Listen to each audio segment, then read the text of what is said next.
እኔ ሁለተኛ ሚስት ሆኜ ተከብሬ ነው የምኖረው ትበል እስቲ አንድ ሴት መጣ መቼም አትልሽ ድሮ ሱሪ ስንለብስ እናፍራለን እንኳን የሰው ባል ጋር ስንራመድ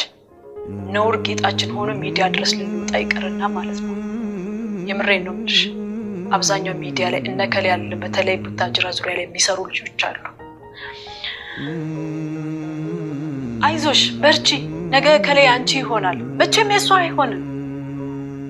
የምሬን ነው ምልሽ የኔ ባል መቼም ድራማ ነው ወይስ እኔ እውነተኛ ይሁን ድራማ ይሁን ይሄን የህግ አካል ያጣራ ይገባል ይሄ ነገር ትክክል ነው ትክክል አይደለም ካሉ እኔን ያናግሩ ስልኬ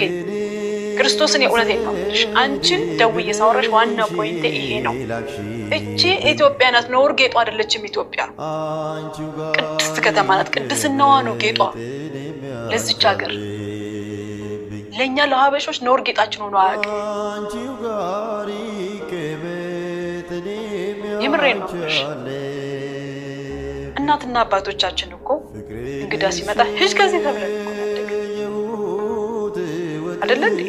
ዛሬ ታዲያ የሰው ውሽማ ሆኛ አደባባይ ላይ ቀጥ ብዬ ሚስቱን ሄጄ ባሌ ነው ልቀቂ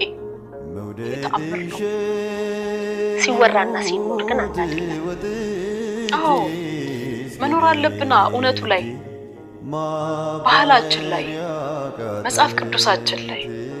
ቅዳሴያችን ላይ መኖር አለብን ነጠላ ለብሰን ውስጥ ገብተን ለምን ወርሻለን እኔ እውነት በነግርሽ ቤተክርስቲያን መግባት ፈራለሁ ቂመኛ ስለሆንኩ